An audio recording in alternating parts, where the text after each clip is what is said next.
If you've been hearing from brides and grooms, we're on a tight budget, or they ask you, what are some budget friendly flower options that you have? Well, chances are your wedding floral design business isn't attracting the types of clients you want to work with most. This can be incredibly frustrating. I know because I've been there. But there's one thing you can do to break free from this endless cycle of budget clients and finally get the couples who truly value your floral vision and are ready to invest, no questions asked, on pricing. I'm going to show you how to do a brand audit on your floral business so you can move from this frustrating pattern to elevating your brand to attract better wedding couples. So let's dive in. Well, first things first, what is a brand audit? Well, you can think of it as a health check for your brand. Now, when I talk about brand, I don't mean just your visual elements like logo, fonts, and color palettes.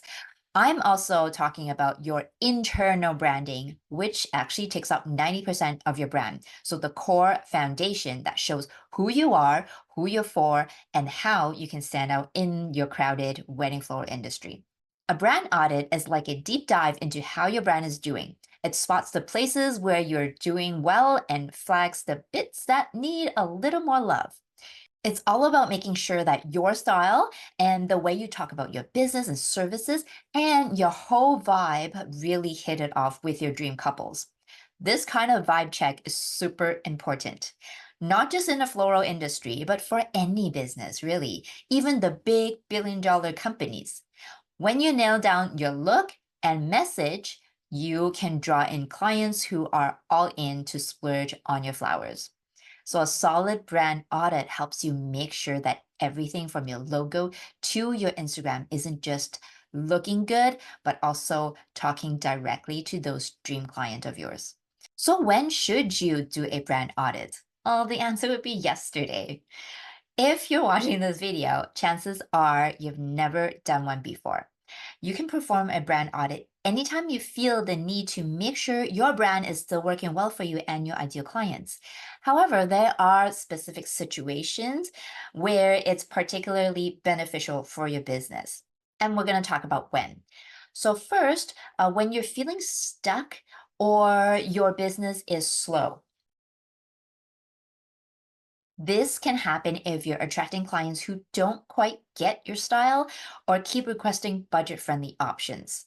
This could be a sign that your brand messaging isn't clear or targeted. An audit can help you clarify and realign your message. Number two, when a lot of your leads don't turn into bookings. If you have a lot of consultation calls or meetings booked, but only a handful are actually signing with you, it's time to assess and see where you're missing the mark. Number three, when you want to raise your prices. It's very important that you make sure your brand aligns with the higher price point. Your overall brand presentation has to reflect the premium quality of your services. So, this helps justify the increased cost to your clients and it reinforces the value they get from choosing your floral designs. Number four, before a major marketing push. If you're planning to invest money in marketing, like a campaign or a revamped website, make sure your brand is in top shape. An audit can fine tune your message so that your marketing efforts can be more effective.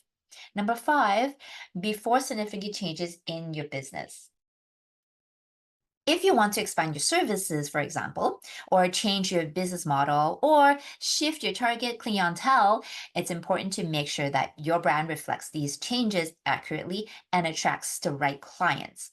Number six, yearly checkup. You can put it in your plans to do it once every 12 months. Even if things seem to be going well, doing an annual brand audit can help catch little issues before they become bigger problems. It keeps your brand aligned with your business goals and what's happening in your market. So I usually do this, even a very simple version of it, at the end of each wedding season so that I'll be well prepared for my marketing for next year's couples in the spring. Now that you know when you should be doing a brand audit for your floral business, let's talk about how you can do it yourself. The process can be incredibly revealing and can transform your business. If you're doing an audit for the first time, I would just do a holistic one by looking at your brand as a whole so you don't get too overwhelmed. I'm going to tell you what questions you can ask yourself to do the audit.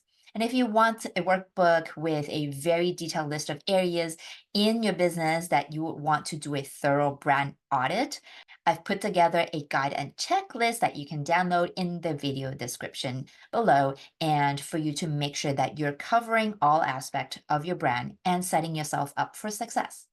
And by the way, this brand strategy video here goes really well with your brand audit. I highly recommend you watch this video to have a better grasp of brand concepts to make sure you're fully equipped to make the most informed decisions for your floral business. So here are 5 questions I want you to ask yourself. Number one, what is my brand's purpose? And does everything I do align with this purpose?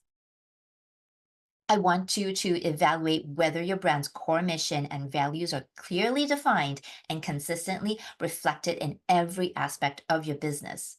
Does every service, every product, and communication back up your brand's purpose? Or if there are deviations that dilute your brand message? So I'll give you an example. Suppose your brand's purpose is to provide eco-friendly, sustainable wedding floral designs. So a deviation that could dilute this message might be using non-recyclable materials in your packaging or decor elements that contradict your sustainability claims. So aligning every aspect means ensuring that your supplies, your materials, and even your marketing materials uphold this eco-friendly promise. The second question, who is my ideal client, and am I effectively reaching and resonating with this audience? Think about whether your current client base matches the profile of your ideal client. Check if your marketing efforts, communication, and services are designed to attract and meet the needs of this target demographic. So, for example, if your ideal client is high-end luxury wedding clients, but your marketing is mostly showcasing budget-friendly options, or you're talking about DIY wedding tips on your blogs and social media, well, then there's a huge misalignment. So your communications and visual content should reflect the luxury and exclusivity that appeal to a higher end market. Maybe you want to showcase your involvement in upscale wedding venues or show and talk about your expertise in elaborate floral arrangements. Question number 3. How do competitors' brand compare to mine in the eyes of my target market? So look at your position in the market relative to your competitors. Are you seen as a leader, a budget option, or somewhere in between? Understanding how your target market views your brand in comparison to your competitors can really highlight the strengths to build on and weaknesses to tackle. So, for example, while your competitors stick to old school flower catalogs, your brand steps up the game with augmented reality. So, AR. This cool tech lets clients see exactly how their wedding flowers will look like in their venue, providing a super fun and immersive experience for them. With AR, you give clients a live preview of your floral designs in their event space. This is perfect for those who struggle to visualize the final setup from just photos or sketches. Make sure to highlight this innovative feature in your promotions to show how easy and exciting it is to see ideas come to life before their big day. And offering AR not only keeps you ahead of the technology, but also appeals to those who love detailed planning and modern solutions as a really good way to attract both traditional flower lovers and tech-savvy couples, which might more likely be the younger group of people getting married, and making your brand a go-to for a great design experience. Question number 4, what feedback have I received from clients and how does that reflect my brand?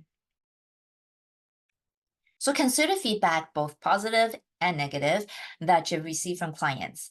What does this feedback say about your brand's performance and perception in the market?